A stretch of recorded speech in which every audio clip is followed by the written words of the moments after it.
Assalamualaikum warahmatullahi wabarakatuh. Selamat malam sahabat KAI. Selamat malam sahabat KAI. Selamat malam semuanya. Wah, luar biasa sekali ya. Di hari yang sangat indah ini, walaupun tadi siang hujan ya, Iya. tetapi tidak mengurungkan semangat. Iya. Seperti ciri khas kota Bandung, yaitu dingin, adem, dan juga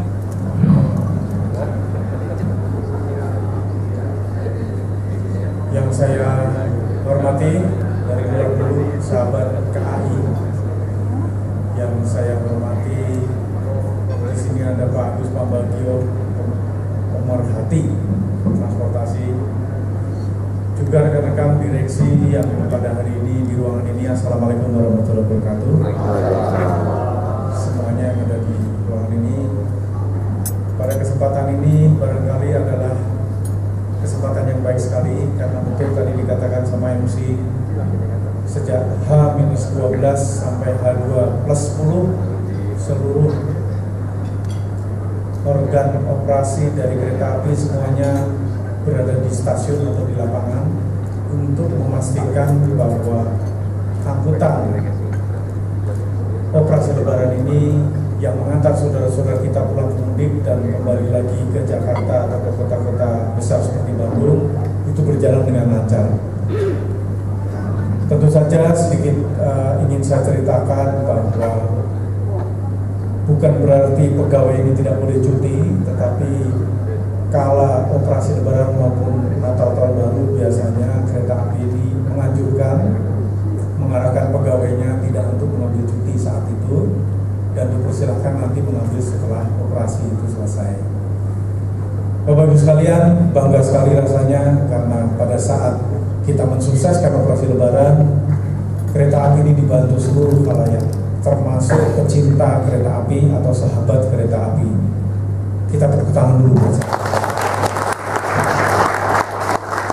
Setiap kali saya datang ke stasiun, saya tengok bukan hanya orang yang berseragam R6 ada, tetapi orang-orang yang membantu untuk lancarnya jalannya operasi lebaran juga ada di stasiun-stasiun. Bahkan pas lintas yang membantu, baik TNI, Polri maupun masyarakat, itu adalah perjalanan operasi lebaran ini zero accident, seperti yang diminta oleh Bapak Menteri atau Ibu Menteri.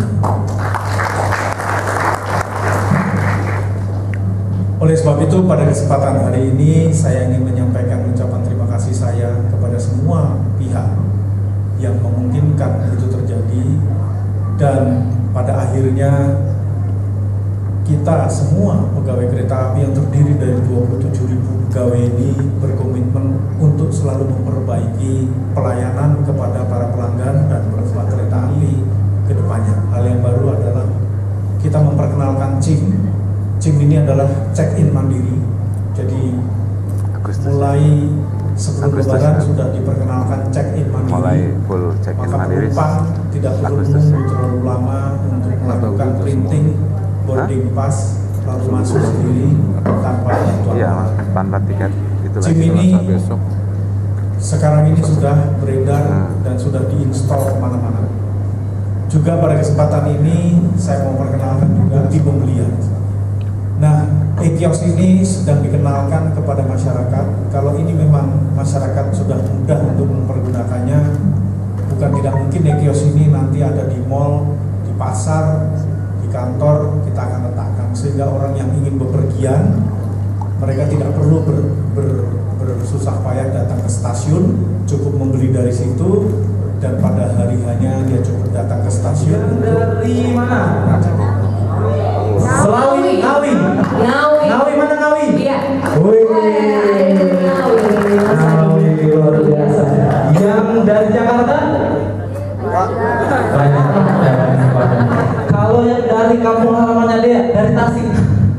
Gak ada. Dari Tasik? Gak ada. Wah, ada. Tadi dong. Oke, kita sekarang bertepuk tangan untuk sahabat KAI. Baiklah ya, selanjutnya kita akan mendengarkan sambutan. Kita akan sambutan sekaligus ini ada pemaparan materi dengan judul Customer Oriented yang akan disampaikan oleh Vice President Customer Care PT Kereta Api Indonesia Persero. Ya. Kepada Bapak Hari Sukojo, kami silakan.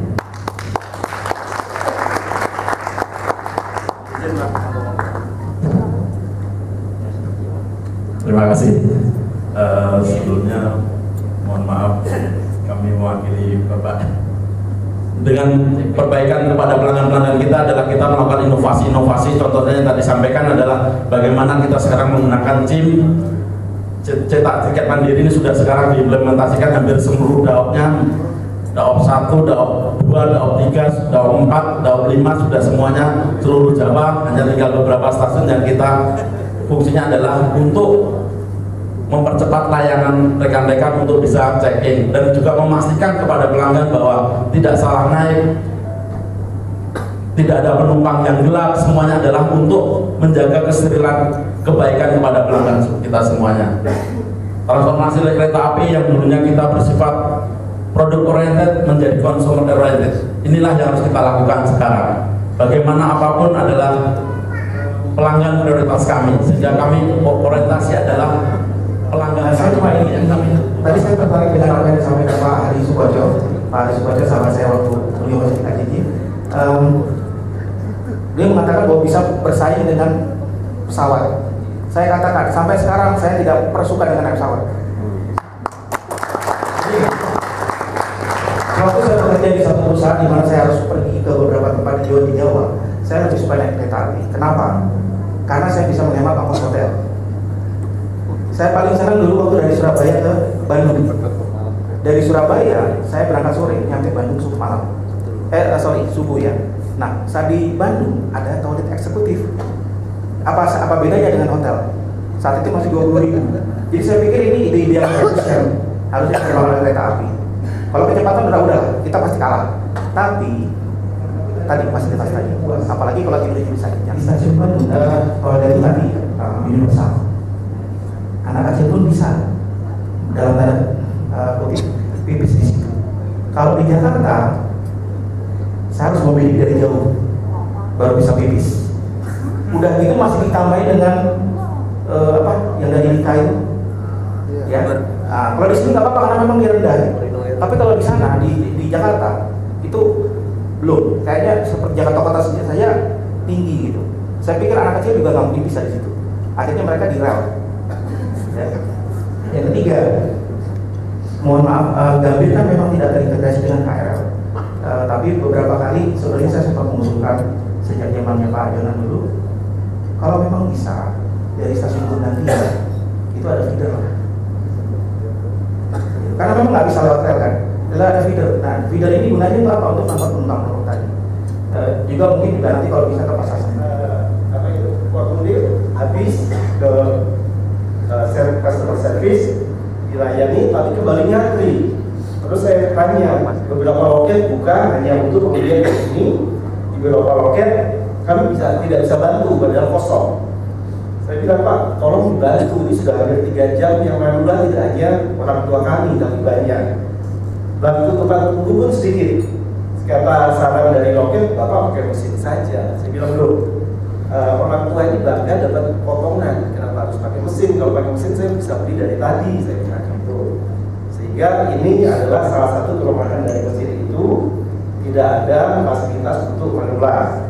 Itu yang mungkin disoroti. Kemudian toilet bersih mungkin Mas tadi juga sampaikan makanannya diawetkan dengan pengawet tapi proses. Jadi saya nggak tahu proses pembukuannya, tapi katanya kata Pak Dodi, bukan Pak Dodi, Pak Dewan, Pak Dodi dari pihak prosesnya dijaga betul.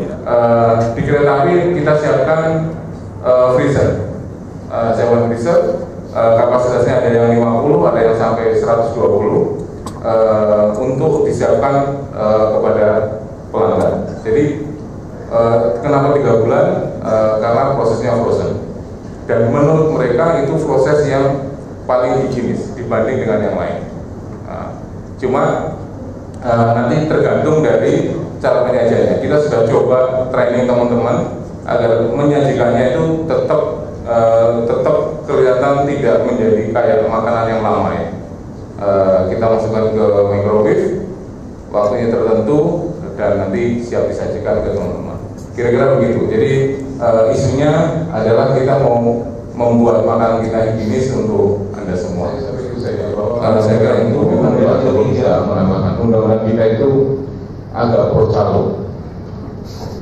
Iya, kenapa? Karena pembatalan itu sampai dengan 30 menit sebelum keberangkatan, saya masih berkewajiban bayar ke mereka 75%. Coba saja, kira-kira perusahaan mana yang bisa hidup dengan cara begini? Di tiket kalau saya, relatif kelihatan susah ya. Identitasnya harus asli.